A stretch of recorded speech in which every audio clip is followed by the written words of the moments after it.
بسم اللہ الرحمن الرحیم۔ السلام علیکم۔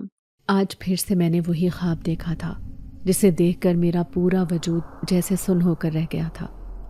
آنکھ کھلنے کے باوجود بھی میں ابھی تک اس خواب کے زیر اثر تھی۔ ابھی تک مجھے وہ عجیب سا سایہ خود کے اوپر جھکا ہوا محسوس ہو رہا تھا، اور شاید میں نیند میں چلا رہی تھی جب امی میرے کمرے میں آ گئیں۔ کیا ہوا ہے تمہیں سنوبر؟ سب ٹھیک تو ہے؟ میں روتے ہوئے کہنے لگی، میں نے پھر سے وہی خواب دیکھا ہے۔ پتہ نہیں میرے ساتھ ایسا کیوں ہو رہا ہے۔ پچھلے کچھ دنوں سے عجیب ہی خواب نظر آ رہے ہیں۔ امی نے میرے سر پر ہاتھ پھیرا۔ یہ تمہارا وہم ہے، ایسی کوئی بات نہیں ہے جو تم سمجھ رہی ہو۔ اصل میں تم یہ خوفناک کہانیاں پڑھتی رہتی ہو، اس طرح کی ویڈیوز دیکھتی رہتی ہو، تبھی تمہیں ایسا خواب میں بھی نظر آ رہا ہے۔ تمہیں کتنی بار کہہ چکی ہوں کہ مسنون دعائیں پڑھا کرو، نماز اور قرآن کی پابندی کیا کرو، پھر تمہیں ایسے خواب نظر نہیں آئیں گے اور تم سکون سے سو بھی سکو گی۔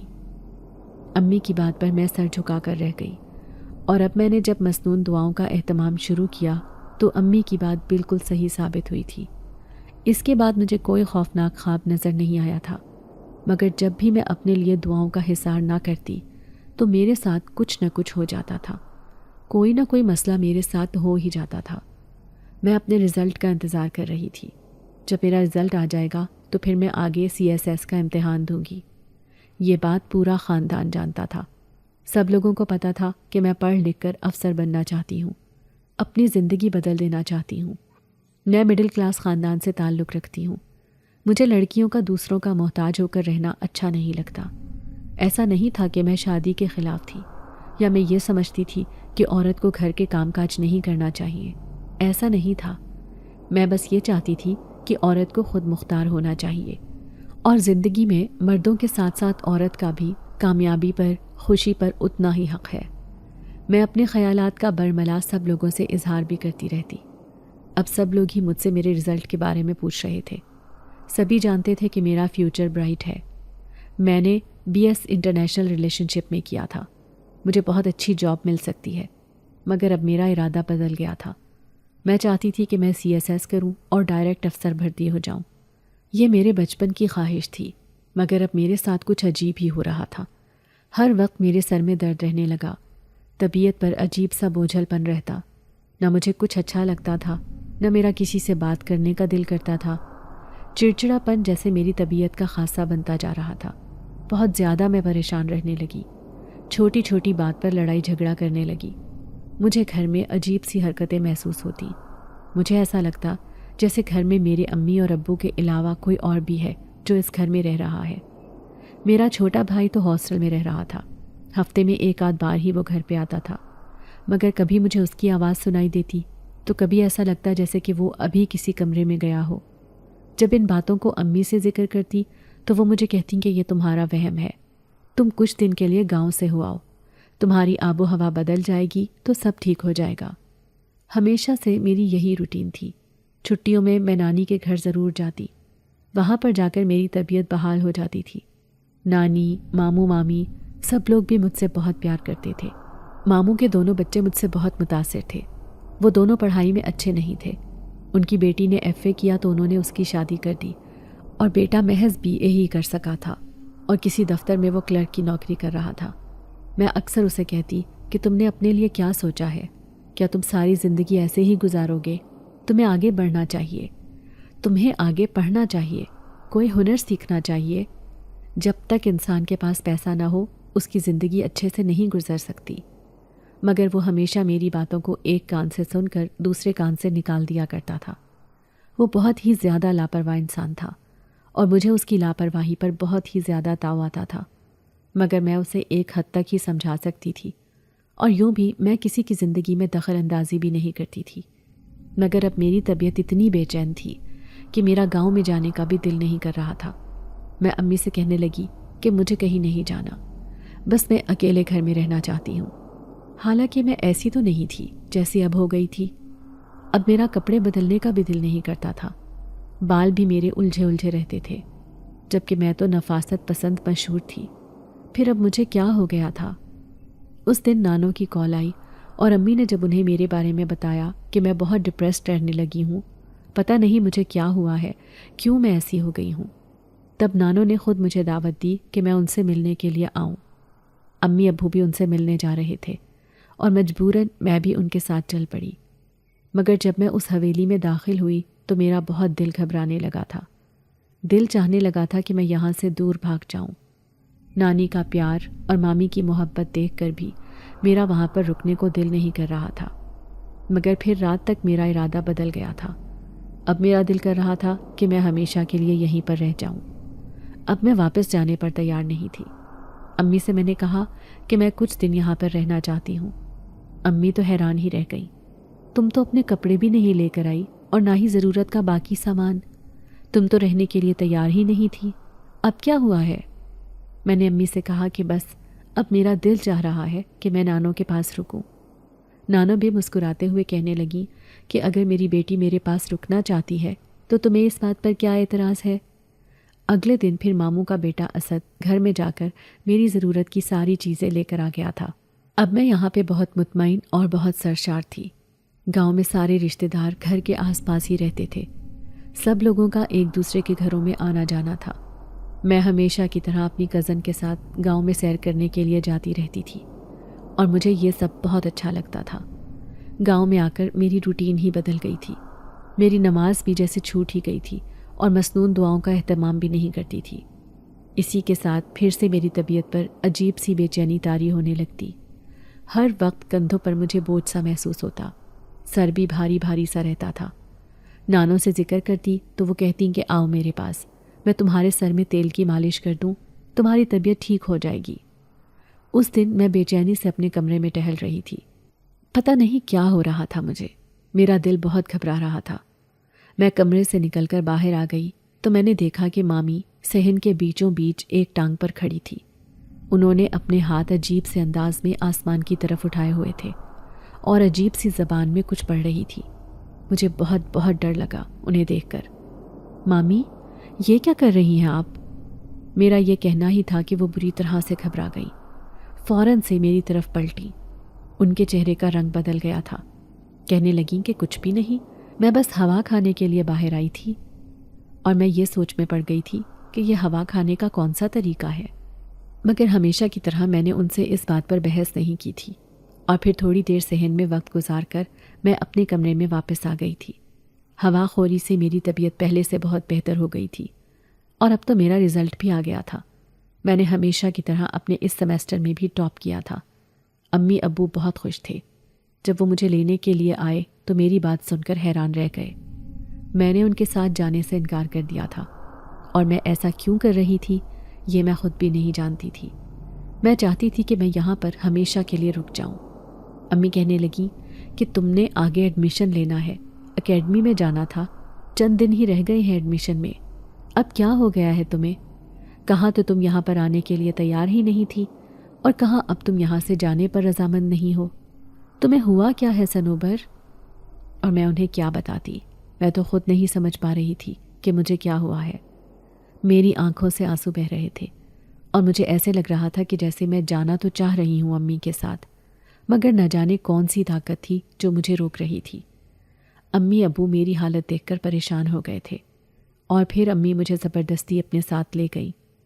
نانی نے میری حالت دیکھی تو کہنے لگی کہ بچی کی مرضی نہیں ہے تو تم اس کے ساتھ زبردستی کیوں کر رہی ہو؟ ہم اس کے غیر تو نہیں، اس کے اپنے ہیں، اسے چھوڑ جاؤ یہاں پر۔ مگر امی نے ایک نہیں سنی۔ امی کہنے لگیں کہ مجھے اسے ڈاکٹر کو دکھانا ہے، اس کی طبیعت پچھلے کچھ دنوں سے ٹھیک نہیں ہے، پچھلے کچھ دنوں سے یہ عجیب حرکتیں کر رہی تھی۔ میں نے پہلے غور نہیں کیا تھا، مگر اب مجھے لگتا ہے کہ مجھے کسی ڈاکٹر سے بات کرنی ہوگی، ورنہ میری بیٹی کی طبیعت بگڑتی چلی جائے گی۔ گھر آنے کے بعد امی مجھے ایک سائیکیٹرسٹ کے پاس لے کر گئی تھی۔ اس نے مجھ سے چند سوالات کیے تھے اور پھر کچھ میڈیسن ریکمینڈ کی۔ وہ کہنے لگا کہ انشاءاللہ یہ جلدی ٹھیک ہو جائیں گی۔ انہوں نے سٹریس لی ہے کسی بات کی، تبھی ان کی طبیعت ایسی ہو گئی ہے۔ آپ فکر نہ کریں، اللہ نے چاہا تو سب بہتر ہو جائے گا۔ میں ساری دوائیں باقاعدگی سے استعمال کر رہی تھی، مگر نہ جانے مجھے کیا ہو گیا تھا کہ اب میرا پڑھنے کو بھی دل نہیں چاہتا تھا۔ امی کہتی کہ تمہارا وقت برباد ہو رہا ہے، تم کہتی تھی کہ تم رزلٹ آتے ہی اکیڈمی میں ایڈمیشن لوگی، تمہاری ساری دوستوں نے ایڈمیشن لے لیا ہے، مگر تم کیا کرنا چاہتی ہو اپنے ساتھ؟ میں چپ رہ گئی تھی۔ ابو نے امی سے کہا کہ ابھی اسے اس کے حال پر چھوڑ دو، اس سے ایسی کوئی بات نہ کرو جب تک یہ خود بات نہ کرے، اور یوں امی نے مجھے میرے حال پر چھوڑ دیا تھا۔ مگر میں دیکھنے لگی تھی کہ وہ بہت ہی زیادہ پریشان رہنے لگی ہیں۔ پریشان تو میں خود بھی تھی، بیٹھے بیٹھے میں رونے لگتی، مگر اب میری طبیعت پچھلے کچھ دنوں کے مقابلے میں کافی بہتر تھی۔ میرا دل چاہ رہا تھا کہ میں اپنی دوست سے ملنے کے لیے جاؤں۔ جب میں نے اپنی الماری کھولی اور کپڑے نکالنے لگی تو میرے منہ سے چیخ نکل گئی تھی۔ امی میری آواز سن کر کمرے میں بھاگتی ہوئی آئیں۔ کیا ہوا ہے؟ کیوں چلا رہی ہو؟ پچھلے کچھ دنوں سے تو میں چھوٹی چھوٹی بات پر گھبرانے لگی تھی۔ ان کی جب الماری میں نظر پڑی تو وہ بھی حق تک رہ گئی تھی۔ میرے سارے کپڑے کٹے ہوئے تھے، ایسے لگ رہا تھا جیسے کوئی قینچی لے کر باقاعدہ انہیں کاٹ رہا ہو۔ یہ کیسے ہوا؟ انہوں نے مجھ سے پوچھا۔ میں نے لا علمی میں سر ہلا دیا۔ میں نہیں جانتی تھی یہ کیسے ہوا ہے۔ میں تو ابھی تیار ہونے لگی تھی، تب میں نے دیکھا کہ ان سارے کپڑوں کی یہ حالت ہوئی ہے۔ امی تو سوچ میں پڑ گئیں، کہنے لگیں کہ چلو تم فکر مت کرو، سب ٹھیک ہو جائے گا۔ وہ پھر میرے لیے نئے کپڑے لے کر آ گئی تھی، مگر اب میرا اپنی دوست کے گھر جانے کا ارادہ بدل گیا تھا۔ امی میرے آگے ایڈمیشن لینے کی بات کرتی تو میں ہمیشہ انہیں یہ کہہ کر منع کر دیتی کہ میرا ابھی ایسا کوئی ارادہ نہیں ہے۔ پتہ نہیں کیوں میں اتنی ڈپریس ہو گئی تھی، حالانکہ میں ایسی تو بالکل بھی نہیں تھی۔ مامی کی روزانہ کال آتی، وہ گھنٹوں امی سے بات کرتی، میرا حال احوال پوچھتی اور پھر فون بند کر دیتی۔ امی کو چھوٹی سے چھوٹی بات مامی کو بتانے کی عادت تھی، دونوں میں بہت ہی زیادہ دوستی تھی۔ گو کہ مامی کے اپنے بچے کسی قابل نہیں تھے، پڑھے لکھے نہیں تھے، مگر وہ اس بات پر مجھ سے حسد نہیں کرتی تھی، بلکہ وہ میری کامیابی پر ایسے ہی خوش ہوتی تھی جیسے کہ میرے سگے ماں باپ۔ اور وہ ہمیشہ میرا رزلٹ آنے سے پہلے امی کو کال کر کے میرے بارے میں کہتی کہ اس کے رزلٹ کے بارے میں سب سے پہلے مجھے بتائیے گا۔ اس دن پھر سے مامی ہمارے گھر میں رہنے کے لیے آئی تھی۔ وہ کہنے لگی کہ مجھے اپنی بیٹی کی بہت یاد آ رہی تھی، اسے میں دیکھنا چاہتی تھی، تبھی تو میں آ گئی۔ تب میں نے اتفاقی طور پر نظر اٹھا کر اسد کی طرف دیکھا تھا، وہ بھی مجھے ہی دیکھ رہا تھا۔ اس کی آنکھوں میں عجیب سے جذبے نظر آ رہے تھے۔ مجھے دیکھ کر وہ نظریں چرا گیا تھا۔ مجھے ہمیشہ یہ احساس ہوتا تھا جیسے وہ مجھے پسند کرتا ہے، مگر اس نے آج تک مجھ سے اس بارے میں کبھی کوئی بات نہیں کی تھی۔ میں نے بھی اس بات کو اپنا وہم سمجھا تھا، مگر اب وہ جس انداز میں مجھے دیکھ رہا تھا، اس کی آنکھوں میں انکہے جذبے نظر آ رہے تھے۔ انہیں دیکھ کر مجھے ڈر لگنے لگا تھا، پتہ نہیں کیوں، حالانکہ میں بہت بولڈ لڑکی تھی۔ میں ذرا سی بات پر گھبرانے یا ڈرنے والی نہیں تھی، مگر اب کوئی اونچی آواز میں سانس بھی لے لیتا تو میں چونک جاتی تھی۔ دروازے کی بیل پر تو میں بری طرح سے بوکھلا جاتی تھی۔ اس دن مامی نے امی کے ساتھ مل کر کھانا بنایا تھا، مجھے بہت بھوک لگ رہی تھی۔ امی اس وقت اپنے کمرے میں نماز پڑھنے گئی تھی۔ میں کچھ کھانے کی غرض سے کچن میں آ گئی، تبھی میں نے دیکھا کہ مامی سالن میں نہ جانے کیا ملا رہی تھی۔ وہ ایک خاکی رنگ کی پڑیا تھی جسے وہ اس سالن میں الٹ رہی تھی۔ مامی، یہ کیا ہے؟ میری آواز پر وہ یوں اچھلی جیسے انہیں کسی بچھو نے ڈنک مار دیا ہو۔ ارے تم یہاں، تم کب آئی؟ ان کے چہرے پر تو گویا ہوائیاں اڑنے لگی تھی۔ اب میں انہیں دیکھتی رہ گئی کہ یہ کیا ہے، مگر تبھی امی بھی آ گئی تھی۔ امی کہنے لگی، کیا ہوا ہے؟ تب میں ایک دم بھول گئی کہ میں کچن میں کیوں آئی تھی اور کس لیے آئی تھی۔ میں خاموشی سے اپنے کمرے میں پلٹ آئی تھی۔ آج میں نے کھانا بھی نہیں کھایا تھا، حالانکہ مجھے بھوک بھی تھی۔ امی بھی بار بار کہہ رہی تھی، مگر پھر بھی مجھ سے کچھ کھایا ہی نہیں گیا۔ عجیب سی بے چینی ہو رہی تھی۔ جیسے ہی بستر پر لیٹی تو ایسے لگا جیسے بستر مجھے کاٹ رہا ہو۔ میں اٹھ کر کھڑی ہو جاتی، پھر کمرے میں ٹہلنے لگتی۔ چلتے چلتے میں کھڑکی کے پاس آ گئی اور پھر میری نظر صحن میں پڑی۔ مامی آج بھی ہمارے صحن میں اسی انداز میں کھڑی تھی، ایک ٹانگ کے اوپر، ہاتھ آسمان کی طرف اٹھائے ہوئے۔ ان کے بال کھلے ہوئے تھے، دوپٹہ گلے میں تھا۔ کافی دیر تک وہ اسی حالت میں کھڑی رہی، پھر وہ گول گول گھومنے لگی اور پھر وہ پودوں کی کیاریوں کی طرف گئی۔ ادھر ادھر دیکھتے ہوئے وہ اس میں نہ جانے کیا کرنے لگی تھی، اور پھر وہ گھر کے اندر کی طرف چلی گئی۔ میں یہ سب دیکھ دیکھ کر حیران ہو رہی تھی، یہ کیا تھا؟ مگر ایک دم میری طبیعت پھر سے خراب ہونے لگی تھی۔ میرے دل میں درد سا ہونے لگا تھا، میں بری طرح سے چلانے لگی تھی۔ میرا خود پر اختیار ہی نہیں رہا تھا۔ آواز سن کر سب لوگ بھاگتے ہوئے میرے پاس آئے۔ سب سے آگے امی تھی، جنہوں نے مجھے زمین سے اوپر اٹھایا تھا۔ میں تکلیف کی شدت سے دوہری ہو کر زمین پر گر پڑی تھی۔ کیا ہو گیا میری بیٹی تمہیں؟ سب ٹھیک تو ہے؟ جبکہ میری حالت اس وقت بہت ہی زیادہ خراب تھی۔ یہ دیکھ کر میرے ماں باپ کی آنکھوں میں آنسو آ گئے۔ امی ابو سے کہنے لگی کہ گاڑی نکالیں، اسے ہاسپٹل لے کر جانا ہے۔ پتہ نہیں میری بیٹی کو کس کی نظر لگ گئی ہے۔ انہیں روتا ہوا دیکھ کر مجھے شرمندگی کا احساس ہو رہا تھا۔ وہ میرے ماں باپ تھے اور میری وجہ سے وہ کتنا پریشان رہنے لگے تھے۔ میں تو ان کا سہارا بننا چاہتی تھی، مگر اب میں ان کی پریشانی کی وجہ بنتی جا رہی تھی۔ وہ پوری رات میں ہاسپٹل میں رہی تھی۔ ڈاکٹرز نے میرے سارے ٹیسٹ کیے تھے، ساری ٹیسٹ رپورٹس کلیئر تھیں۔ وہ امی سے کہنے لگے کہ آپ کی بیٹی بالکل ٹھیک ہے، اسے کسی قسم کا کوئی مسئلہ نہیں ہے۔ مگر پھر مسئلہ کیا تھا؟ مجھے جسم میں سوئیاں سی چبھتی کیوں محسوس ہوتی تھی؟ مجھے درد کیوں ہوتا تھا؟ اس بات کا جواب شاید ان ڈاکٹر کے پاس بھی نہیں تھا۔ امی کو لگنے لگا تھا شاید یہ کوئی اور معاملہ ہے۔ اس دن امی کی طرف مامی کی کال آئی۔ وہ میری طبیعت کے بارے میں پوچھ رہی تھی۔ تبھی اس دن مامی کی حرکت میری ذہن میں گھوم کر رہ گئی۔ جب امی نے کال بند کی تو تب وہ بات میں نے امی کو بتائی کہ کیسے میں نے مامی کو اس دن صحن میں دیکھا تھا۔ میری بات پر امی حیران پریشان رہ گئیں، بے یقینی سے مجھے دیکھنے لگیں۔ کیا کہہ رہی ہو تم؟ ہوش میں تو ہو؟ جانتی ہو کس کے بارے میں بات کر رہی ہو اور کیا بات کر رہی ہو؟ میں چپ ہو گئی۔ امی ایک دم ہی غصے میں آ گئی تھی۔ ان دنوں تو میں سوچے سمجھے بغیر بول جاتی تھی، جو دل میں ہوتا تھا۔ امی یہی سمجھنے لگی تھی کہ میں نے بات برائے بات کی ہے، اور وہ اس وقت اٹھ کر اپنے کاموں میں مصروف ہو گئی تھی۔ مگر ان کے ذہن میں وہ بات بیٹھ گئی تھی، اور میں نہیں جانتی کہ انہیں کیا ہوا تھا کہ ایک دم وہ بہت ہی زیادہ خوفزدہ ہو گئی تھی۔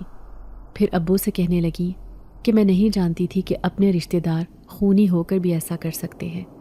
میری بچی نے کسی کا کیا بگاڑا ہے؟ آپ بس کسی ایسے انسان کو دیکھیں کہ جو میری بچی کو ان سب چیزوں سے حفاظت کر سکے، ان سے بچا سکے۔ جب میں ان کے پاس گئی تو وہ دونوں مجھے دیکھ کر خاموش ہو گئے تھے۔ امی نے مجھے خود کے ساتھ لپٹا لیا تھا۔ میری بچی، کیا کچھ برداشت کرنا پڑ رہا ہے اس کو اپنوں کا حسد کھا گیا ہے۔ میں کیا جانتی تھی کہ میری اپنی بچی کے ساتھ ایسا سلوک ہوگا۔ ابو کہنے لگے ابھی اتنی بڑی بات مت کرو بغیر سوچے سمجھے، ایسا نہیں بولتے۔ ہو سکتا ہے کہ ہماری بچی کو کوئی غلط فہمی ہو گئی ہو، وہ کچھ اور کر رہی ہوں، ان کا مقصد کچھ اور ہو۔ اتنی بڑی تہمت کسی پر بغیر سوچے سمجھے نہیں لگانی چاہیے۔ ابو اور امی نہ جانے کیا بات کر رہے تھے، مجھے کچھ سمجھ نہیں آ رہی تھی۔ مگر اب پچھلے کچھ دنوں سے میرے سر میں شدید درد ہونے لگا تھا۔ ایسے لگ رہا تھا جیسے سر درد سے پھٹ جائے گا۔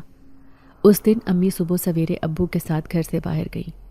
میرے پوچھنے پر وہ بتانے لگیں کہ وہ ایک جگہ پر جا رہی ہیں، جلدی واپس آ جائیں گی۔ اب میں پورا دن گھر میں اکیلی تھی۔ پورا دن مجھے عجیب سا خوف محسوس ہوتا رہا۔ ایسے لگ رہا تھا جیسے میرے علاوہ کوئی اور بھی اس گھر میں موجود ہو، اور اس احساس کا ہونا ہی تھا کہ میرے رونگٹے کھڑے ہو گئے تھے۔ بھلا اکیلے گھر میں میرے علاوہ اور کون ہو سکتا تھا؟ تبھی لائٹ بھی چلی گئی تھی۔ اب ہر طرف مغرب کی اذانیں ہو رہی تھیں۔ میں اندھیرے میں گھبرا گئی تھی۔ میں پھر چھت پر چلی آئی۔ چھت پر ٹھنڈی ٹھنڈی ہوا چل رہی تھی جو مجھے بہت اچھی لگ رہی تھی۔ یہ ایک سہانی شام تھی۔ اگر میں بالکل نارمل ہوتی تو اس شام کو میں بھرپور طریقے سے انجوائے کرتی۔ عموماً ایسے وقت میں امی سے فرمائش کر کے پکوڑے بنواتی تھی اور چائے کے ساتھ ان سے لطف اندوز ہوتی تھی۔ مگر اب میرا نہ کچھ کھانے کو دل کرتا تھا، نہ ہی کہیں آنے جانے کو، نہ ہی اچھا پہننے اوڑھنے کو۔ اب میں آنکھیں بند کر کے چھت پر پڑی ہوئی کرسی پر بیٹھ گئی تھی۔ مجھے ایسے محسوس ہوا جیسے میرے کسی نے بال کان کے پیچھے اڑسے ہوں۔ یہ لمس بہت ہی زیادہ شدت سے مجھے محسوس ہوا تھا۔ آنکھیں کھول کر دیکھا مگر وہاں پر کوئی بھی نہیں تھا۔ دوبارہ پھر مجھے ایسے ہی محسوس ہوا جیسے کسی نے پھر سے میرے بالوں کے ساتھ چھیڑخانی کی ہو۔ تبھی میں دوپٹہ سر پر اوڑھ گئی تھی۔ مجھے امی کی یہ بات بھی یاد آئی تھی کہ مغرب کے وقت کھلے بالوں کے ساتھ چھت پر مت جایا کرو، مگر آج مجھ سے یہ بے احتیاطی ہو گئی تھی۔ پہلے ہی میرے ساتھ عجیب معاملات چل رہے تھے، اب اگر میں کسی اور مسئلے سے دوچار ہو جاتی تو میرے لیے تو پھر جینا بہت مشکل ہو جاتا۔ جب میں نیچے آئی تو اچانک سے میرا کسی نے ہاتھ پکڑ لیا، جبکہ وہاں پر میرے علاوہ کوئی بھی نہیں تھا۔ خوف سے میری آنکھیں پھٹی کی پھٹی رہ گئی تھیں۔ میری آنکھوں سے آنسو بہنے لگے تھے۔ مگر پھر میرا ہاتھ اس نادیدہ گرفت سے آزاد ہو گیا۔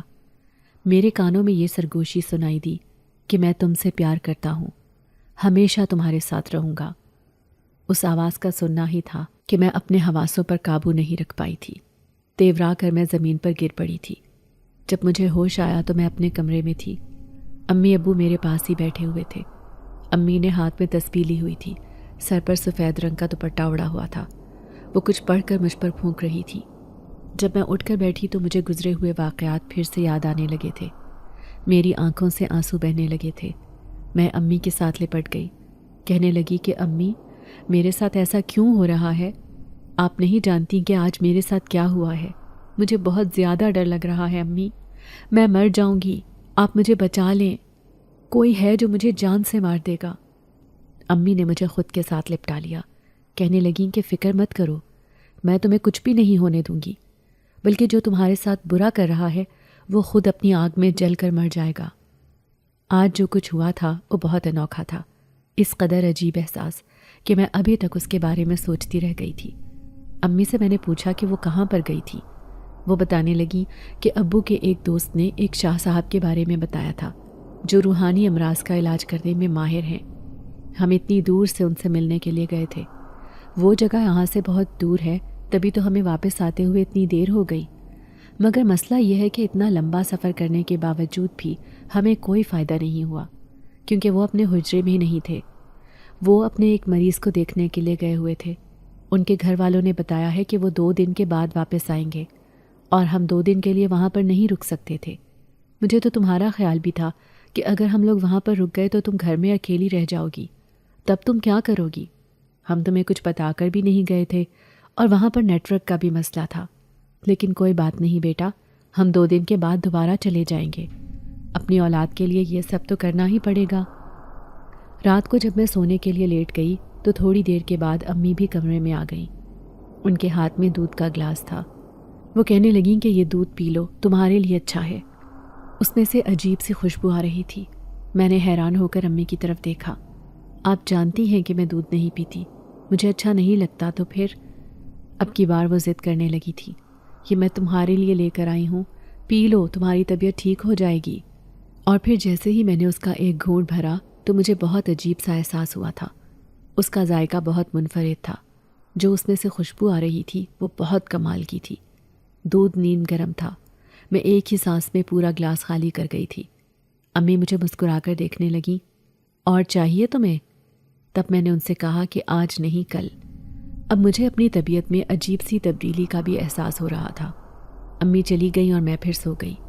آج رات کو نہ تو مجھے کوئی ڈراؤنا خواب آیا تھا، نہ ہی مجھے کوئی عجیب محسوس ہوا تھا۔ جب صبح اٹھی تو میں خود کو بہت حشاش بشاش محسوس کر رہی تھی۔ ایسے لگ رہا تھا جیسے میں کبھی بیمار ہوئی ہی نہیں تھی، میں کبھی ڈپریس رہی ہی نہیں۔ میں پھر سے خود میں ویسی ہی توانائی محسوس کر رہی تھی جیسے مجھے پہلے محسوس ہوتی تھی۔ کچھ کر دکھانے کا جذبہ جیسے پھر سے میرے روئے روئے میں دوڑنے لگا تھا۔ امی نے بھی میری تبدیلی نوٹ کر لی تھی، وہ بھی مسکرا دی تھی۔ میں نے امی سے کہا کہ میرا دل کر رہا ہے کہ میں اکیڈمی جاؤں اور ایڈمیشن کے بارے میں پتہ کروں۔ امی اور ابو دونوں حیرت بھری نظروں سے مجھے دیکھنے لگے۔ کتنے ٹائم سے ہم تمہیں یہ بات کہہ رہے ہیں، مگر تم تیار نہیں تھی، اور اب کیسے؟ امی کو سمجھ نہیں آ رہی تھی کہ وہ اپنی خوشی کا اظہار کیسے کرے۔ میں نے کندھے اچکا دیے۔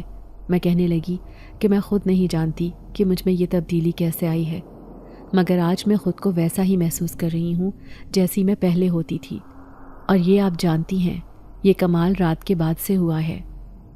امی نے سوالیہ نظروں سے میری طرف دیکھا۔ رات کے بعد سے؟ کیا ہوا تھا رات کو؟ ان کی آنکھوں میں الجھن تھی۔ میں نے ان سے کہا کہ جب آپ دودھ کا گلاس میرے لیے لے کر آئی تھیں، وہ پینے کے بعد سے ہی میری طبیعت اس طرح تبدیل ہو گئی ہے۔ امی کا منہ حیرت کے مارے کھلے کا کھلا رہ گیا تھا، مگر پھر انہوں نے جلدی اپنے تاثرات پر قابو پا لیا۔ کہنے لگی کہ چلو، اب تمہارا اگر اکیڈمی جانے کا ارادہ بن ہی گیا ہے تو ہمیں پھر دیر نہیں کرنی چاہیے۔ آج ہی تم اکیڈمی میں چل کر ایڈمیشن کی بات کرو۔ اور پھر میں امی کے ساتھ اکیڈمی میں آ گئی تھی۔ میرے ٹیچرز مجھے دیکھ کر حیران ہو رہے تھے، کہنے لگے کہ ہم تو آپ کے کب سے منتظر تھے، آپ کو کال بھی کرتے رہے، مگر آپ نے نہ کال بیک کی نہ میسج کا جواب دیا۔ ان کی بات پر میں شرمندہ سی ہو گئی تھی۔ یہ سچ تھا میرے ٹیچرز نے مجھے موٹیویٹ کرنے کی بہت کوشش کی تھی۔ وہ مجھے کہتے تھے کہ مجھے اپنے شوق کو یوں درمیان میں نہیں چھوڑنا چاہیے۔ انہیں لگا تھا کہ شاید مجھ پر فیملی کا دباؤ ہے، تبھی ان لوگوں نے مجھے کچھ کہنا چھوڑ دیا تھا۔ مگر جو میری طبیعت تھی اس کے بعد میں کسی سے بھی بات نہیں کر سکتی تھی۔ تبھی میں نے سب لوگوں کو بلاک کر دیا تھا۔ اب میں نے پھر ایڈمیشن لے لیا اور سر سے کہہ دیا کہ میں 1-2 دن میں کلاس لینے کے لیے آ جاؤں گی۔ اب میں بہت خوش تھی۔ گھر آ کر امی نے میری نظر اتاری، کہنے لگی مجھے لگتا ہے کہ میری بیٹی پر جو بری نظر تھی وہ اتر گئی ہے۔ شام تک میں ایسی ہی رہی تھی، مگر جیسے ہی مغرب کی اذان ہونے لگی تو اچانک سے میری طبیعت بگڑنے لگی۔ ایسا لگنے لگا جیسے میرے جسم میں سوئیاں چبھ رہی ہوں۔ میرے ہاتھ پاؤں مڑنے لگے تھے، مجھے ٹھنڈے پسینے آنے لگے۔ امی میری حالت دیکھ کر گھبرا گئیں۔ میرے منہ سے گھٹی گھٹی سی آواز نکل رہی تھی، امی مجھے پتہ نہیں کیا ہو رہا ہے، مجھے دیکھیں، میرے پاس آئیں۔ وہ میری آواز سن کر بھاگتے ہوئے میرے پاس آئی تھیں۔ رنگ زرد پڑ رہا تھا۔ انہوں نے فون کر کے ابو کو بھی بلا لیا اور وہ بھی مجھے دیکھ کر حیران پریشان رہ گئے تھے کہ مجھے اچانک سے کیا ہو گیا ہے۔ صبح تک تو میں اچھی بھلی تھی۔ تبھی میرے کان میں وہ سرگوشی نما آواز پھر سے سنائی دی، ہمت کرو، اس تکلیف کو خود کے اوپر حاوی نہ ہونے دو۔ یہ جو بھی ہے یہ تمہیں تبھی تکلیف پہنچا سکتا ہے اگر تم کمزور ہو۔ اگر تم بہادر بنو اور اس تکلیف کو خود پر حاوی نہ ہونے دو تو کبھی بھی یہ تمہارا یہ حال نہیں کر سکتا۔ یہ آواز وہی تھی جو اس دن مجھے چھت پر سنائی دی تھی۔ اب تو میں حیران پریشان رہ گئی۔ پھر آہستہ آہستہ میں نے ہمت کی اور اٹھ کر بیٹھ گئی۔ امی کہنے لگی کہ تم مسنون دعاؤں کو پڑھنا شروع کر دو، اس کے علاوہ تمہیں جو بھی کلام آتا ہے تم پڑھو۔ مگر جیسے ہی میں نے کلام پڑھنا شروع کیا تو میرا جسم پہلے سے زیادہ سخت انداز میں جکڑ گیا تھا۔ اب میرے منہ سے چیخیں نکلنے لگی تھیں۔ وہ آواز پھر سے میرے کانوں میں سنائی دی، ہمت کرو، اسے خود پر حاوی مت ہونے دو۔ وہ بار بار یہی بول رہا تھا اور میں چلا پڑی، کون ہو تم؟ سامنے آؤ۔ ایک طرف سے تو تم مجھے تکلیف دے رہے ہو اور پھر میری ہمت بندھا رہے ہو۔ آخر ہو کون تم؟ چاہتے کیا ہو؟ کیا بگاڑا ہے میں نے تمہارا؟ یہ کہتے ہوئے میں چلا چلا کر رو پڑی تھی، اور پھر جب تکلیف میرے لیے ناقابل برداشت ہو گئی تو میری گردن ایک طرف ڈھلک گئی تھی۔ اگلے دن امی نے شاہ صاحب کی طرف جانا تھا۔ اب وہ جانے کی ساری تیاریاں کر رہی تھی۔ اب کی بار انہوں نے کہا کہ وہ مجھے بھی اپنے ساتھ ہی لے کر جائیں گی۔ وہ مجھے گھر میں اکیلا چھوڑ کر نہیں جائیں گی، تاکہ اگر شاہ صاحب اپنے گھر پہ موجود نہ ہوئے تو میری وجہ سے انہیں واپس نہ آنا پڑے، بلکہ ہم وہاں پر رہ کر ان کا انتظار کر سکیں۔ مگر اچانک سے بارشوں کا سلسلہ شروع ہو گیا تھا۔ اس قدر طوفانی بارشیں تھیں کہ اس میں سفر کرنا خطرے سے خالی نہیں تھا۔ امی ابو دونوں بہت پریشان تھے کہ نہ جانے یہ کیا ہو رہا ہے، کیوں ہمارے ساتھ یہ سب ہو رہا ہے، ہماری بچی کو کس کی نظر لگ گئی ہے۔ تب امی روتے ہوئے کہتی کہ اس عورت نے میری بچی کو تکلیف دی اور مجھے دیکھو میں اسے بد دعا بھی نہیں دے سکتی۔ تب ابو کہتے کہ میں تمہیں پہلے بھی کہہ چکا ہوں، کسی پر شک مت کرو، کسی کے بارے میں اس طرح کی بات مت کیا کرو۔ میں حیران ہوتی تھی کہ امی ابو کس کے بارے میں بات کر رہے ہیں، اور وہ میرے سامنے کھل کر بات بھی نہیں کرتے تھے اور نہ جانے کس کو کوستے بھی رہتے تھے۔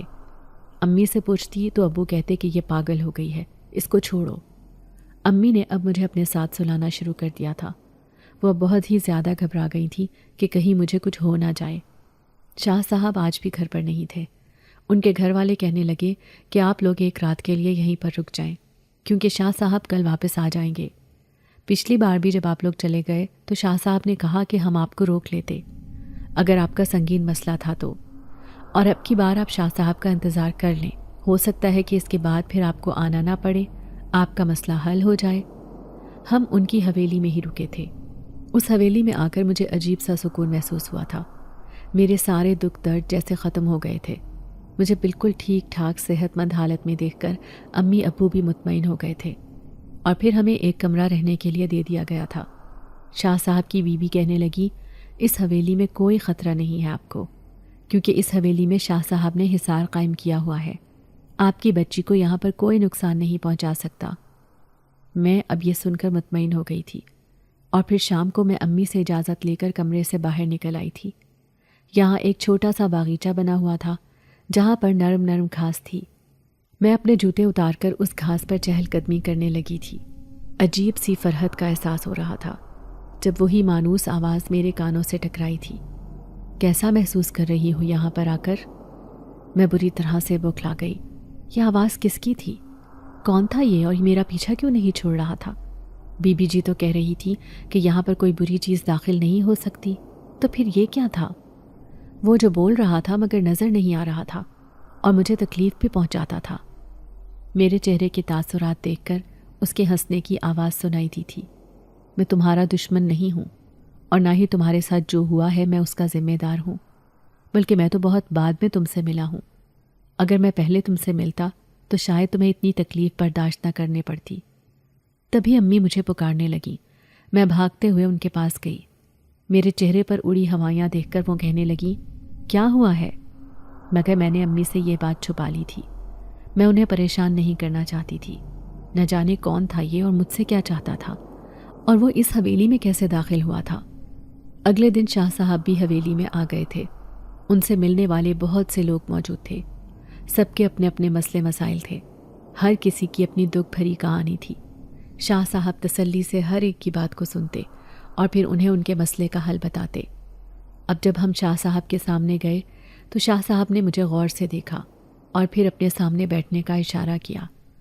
امی نے میری ساری صورتحال سے انہیں آگاہ کیا تو وہ آنکھیں بند کر کے کچھ دیر پڑھتے رہے، پھر کہنے لگے کہ اس لڑکی پر جادو ہوا ہے، اور یہ جادو ایک سرمے پر ہوا تھا۔ پھر جب اس نے وہ سرما اپنی آنکھوں میں پھیرا تو اس کی نظر بندی ہو گئی۔ یہ اپنے مستقبل کے بارے میں دیکھنے، سوچنے اور سمجھنے سے محروم ہو گئی ہے، اور اس پر جادو اسی لیے کیا گیا تاکہ یہ پڑھ نہ سکے، نہ اپنا نام بنا سکے اور کسی کے مقابلے میں نہ آ سکے۔ شاہ صاحب کی بات سن کر امی پھوٹ پھوٹ کر رو پڑیں۔ میں کبھی سوچ بھی نہیں سکتی تھی کہ میری بھابھی ایسا کریں گی۔ اس نے اپنی مامی کو ایک دن صحن میں پودوں کے کیارے میں کچھ دباتے ہوئے دیکھا تھا۔ پھر اگلے دن جب میں نے وہ کیارا کھودا تو اس میں تعویذات تھے اور ایک پتلا بھی تھا۔ اب کی بار شاہ صاحب نے دوبارہ آنکھیں بند کر لی، پھر آنکھیں کھول کر کہنے لگے، اس حالات کی ذمہ دار اس کی مامی نہیں ہے۔ یہ بات سن کر امی چونک پڑیں اور کہنے لگی، مگر مجھے اس کیارے سے وہ تعویذات اور پتلا ملا تھا، تو پھر وہ وہاں پر کس نے رکھا؟ شاہ صاحب کہنے لگے کہ وہ ساری چیزیں جنات کے ذریعے سے وہاں پر رکھوائی گئی تھی، اور اس کی مامی اس پر جادو نہیں کر رہی، بلکہ وہ ایک عامل کے کہنے میں آ کر ایک عمل کر رہی ہیں تاکہ ان کا بیٹا ان کے کہنے میں رہے اور ان کا شوہر بھی ان کا تابع دار بن کر رہے۔ یہ عمل وہ روزانہ رات کو سب کے سونے کے بعد کرتی ہے، اور اتفاق سے آپ کی بچی نے اسے یہ عمل کرتے ہوئے دیکھ لیا۔ نہ جانے وہ کیوں پودوں کے کیارے کے پاس گئی تھی، میں اس بارے میں نہیں جانتا، مگر اتنا مجھے معلوم ہے کہ آپ کی بچی کی حالت کی ذمہ دار وہ نہیں ہے۔ وہ تو آپ کی بچی سے بہت پیار کرتی ہے۔ اس کی حالت کی ذمہ دار اس کی ایک سہیلی ہے جو اسے خود سے آگے بڑھتا ہوا نہیں دیکھ سکتی تھی۔ اس نے حسد میں جل کر اس پر جادو کر دیا تاکہ یہ پڑھائی چھوڑ دے۔ دراصل یہ بچی ہمیشہ اپنی کلاس میں ٹاپ کرتی ہے، اور یہ بات اس لڑکی سے برداشت نہیں ہوئی۔ مگر آپ فکر مت کریں، اب آپ لوگوں کی ساری پریشانیاں، سارے مسائل حل ہو جائیں گے۔ اب میں اس کے جادو کا توڑ کر دوں گا، یہ جادو کا وار پلٹ جائے گا۔ آپ کی بیٹی ایک دم سے نارمل نہیں ہو سکتی، آپ کو اسے دوبارہ میرے پاس دم کروانے کے لیے لانا ہوگا، اور یہ جو اثرات ہیں یہ اس سے دور تو ہو جائیں گے، مگر اس کی صحت آہستہ آہستہ ہی بحال ہوگی۔ اگر آپ یہ چاہیں کہ چند دنوں میں یہ بالکل ٹھیک ٹھاک ہو جائے تو ایسا ممکن نہیں ہے۔ اور آپ ایک بات یاد رکھیں، اپنی بچی کی کامیابیوں کو کسی کے ساتھ شیئر مت کیا کریں۔ ہماری کامیابیوں میں خوش ہونے والے لوگ کم ہوتے ہیں اور حسد کرنے والے زیادہ، اور یہ حسد کی نظر تو جادو سے بھی زیادہ طاقت رکھتی ہے، انسان کی ساری خوشیوں کو، صلاحیتوں کو زنگ لگا دیتی ہے۔ شاہ صاحب کی بات امی کی سمجھ میں آ گئی تھی۔ پھر انہوں نے مجھ پر دم کیا، پھر پانی دم کر کے دیا اور تعویذات بھی دیے۔ میں شاہ صاحب کو اس آواز کے بارے میں بتانا چاہتی تھی، مگر پھر نہ جانے کیوں میں اس کے بارے میں شاہ صاحب کو بتا نہ سکی۔ گھر آئے تو طبیعت میری پہلے سے بہت بہتر تھی۔ روزانہ امی شاہ صاحب کے دیے ہوئے تعویذات کی دھونیاں دیتی تھی اور پانی بھی دم کر کے مجھے پلاتی تھی۔ اب مجھے ایسا محسوس ہونے لگا تھا جیسے میرے ذہن سے غبار چھٹ رہا ہو، جیسے میرے وجود پر پڑا ہوا بوجھ ہٹ رہا ہو۔ میں خود کو ہلکا پھلکا محسوس کرنے لگی تھی۔ اس دن میری اس دوست کی کال آ گئی۔ یہ دیکھ کر مجھے سخت غصہ آیا کہ اس نے مجھے کال کیوں کی ہے۔ کیا یہ جاننا چاہتی ہے کہ میں زندہ ہوں یا مر گئی؟ میں غصے میں تھی، مگر امی نے مجھے کچھ بھی کہنے سے روک دیا۔ کہنے لگیں کہ ایسی بات مت کرو جو اسے تمہارے خلاف مزید انتقامی کارروائی کرنے پر مجبور کر دے۔ تم ایسے ظاہر کرو جیسے تمہیں اس کی اصلیت معلوم ہی نہیں۔ جب فون آن کر کے کان کے ساتھ لگایا تو وہ میری دوست کی امی تھی، اور وہ روتے ہوئے کہنے لگی کہ میری دوست ہاسپٹل میں ہے، وہ بار بار میرا نام لے رہی ہے، وہ بہت بری حالت میں ہے اور مجھ سے ملنا چاہتی ہے۔ امی کو میں نے یہ سب بتایا تو امی کہنے لگیں کہ ٹھیک ہے، میں تمہارے ساتھ چلوں گی، تمہیں اکیلے وہاں پر جانے نہیں دوں گی۔ اب جب ہم لوگ وہاں پر آئے تو میری دوست کی بہت بری حالت تھی۔ آنٹی نے بتایا کہ وہ کچن میں چائے بنانے کے لیے گئی، مگر نہ جانے کیسے گیس لیک ہو رہی تھی، اسے آگ لگ گئی اور وہ بری طرح سے جل گئی۔ اس نے روتے ہوئے میرے سامنے ہاتھ جوڑ دیا، کہنے لگی میں نے تمہارے ساتھ بہت زیادتی کی، بہت غلط کیا، مجھے معاف کر دو۔ مجھے لگتا ہے کہ جو میں نے تمہارے ساتھ کیا ہے مجھے اسی کی سزا ملی ہے۔ میں نے اس کے بندھے ہوئے ہاتھوں کو پکڑ لیا۔ میں کہنے لگی کہ ایسے مت کہو، ہاں یہ سچ ہے کہ تم نے مجھے بہت تکلیف دی ہے اور میں نے بہت مشکل وقت گزارا ہے، مگر اب تم خود جس حالت میں ہو اس کی وجہ سے میں تمہیں معاف کرتی ہوں۔ میں نے تمہیں معاف کیا، میرے دل میں تمہارے لیے کوئی غلط خیال نہیں ہے، کوئی غلط بات نہیں ہے۔ اور میرا یہ کہنا ہی تھا کہ اس کی گردن ایک طرف لڑک گئی تھی، اس کی روح نے اس کے جسم کا ساتھ چھوڑ دیا تھا۔ جو بھی تھا وہ میری دوست تھی اور مجھے اس کی موت کا بہت دکھ تھا۔ اس سے زیادہ دکھ تو مجھے یہ جان کر ہوا تھا کہ میرے ساتھ غلط کرنے والی وہ تھی۔ میں پھر دوبارہ شاہ صاحب کے پاس گئی تھی، انہوں نے مجھے دم کیا اور پھر آہستہ آہستہ میری طبیعت بھی بحال ہونے لگی تھی۔ اب میں نے اکیڈمی بھی جانا شروع کر دیا تھا۔ اب بھی مجھے اپنے آس پاس کسی کی موجودگی کا احساس ہوتا تھا۔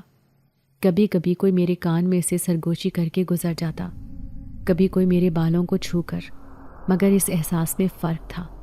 مجھے اس احساس سے خوف نہیں آتا تھا، نہ ہی مجھے کسی قسم کی کوئی گھبراہٹ ہوتی تھی، کیونکہ میں جانتی تھی کہ یہ جو بھی ہے یہ میرا دشمن نہیں ہے اور یہ مجھے کبھی کوئی تکلیف نہیں پہنچائے گا، اور یہ میرا خیال کچھ غلط بھی نہیں تھا۔ ابو امی سے اکثر کہتے کہ تمہیں میں اسی لیے کہتا تھا کہ تم کسی پر شک مت کرو۔ شکر ہے تم نے جذباتیت میں آ کر اپنی بھابھی سے کچھ الٹا سیدھا نہیں بول دیا، ورنہ انہیں کتنا دکھ ہوتا کہ جس لڑکی کو وہ اپنی بیٹی سمجھتی ہیں اسی کے بارے میں تم انہی پر الزام لگا رہی ہو کہ وہ اس کی حالت کی ذمہ دار ہیں۔ امی شرمندہ ہو کر رہ جاتی تھی۔ جو کچھ ہوا تھا اس کے بعد یہ سوچنے میں میں حق بجانب بھی تھی۔ اب مجھے کیا پتا کہ یہ سب جنات کے ذریعے سے رکھوائے گئے ہیں یا میری بھابھی نے رکھے ہیں۔ ابو کہنے لگے کہ گزری ہوئی باتوں کو بھول جاؤ، کبھی بھول کر بھی اپنی بھابھی کے سامنے اس بات کا ذکر نہیں کرنا کہ تم انہیں سب کا ذمہ دار سمجھتی تھی۔ امی کو سخت غصہ آیا۔ آپ مجھے بیوقوف سمجھتے ہیں، کیا میں پاگل ہوں جو ایسا کروں گی؟ ان دونوں کی نوک جھونک جاری تھی اور میں مسکراتے ہوئے وہاں سے اٹھ کر آ گئی تھی۔ اب پھر جب مجھے اپنے پاس سرسراہٹ کی آواز سنائی دی تو میں قدرے غصے میں آ گئی۔ تم ہو کون اور میری جان کیوں نہیں چھوڑ دیتے؟ کیا میں ایک بار پھر سے شاہ صاحب کے پاس جاؤں تم سے جان چھڑانے کے لیے؟ اور تم جانتے ہو اگر تم ان کی پکڑ میں آ گئے تو وہ تمہارے ساتھ کیا کریں گے؟ اب کی بار مجھے ایک کہے کی آواز سنائی دی تھی۔ شاہ صاحب میرے استاد ہیں اور وہ میرے بارے میں بہت اچھے سے جانتے ہیں، اور تمہاری حالت کے بارے میں نے ہی انہیں بتایا تھا۔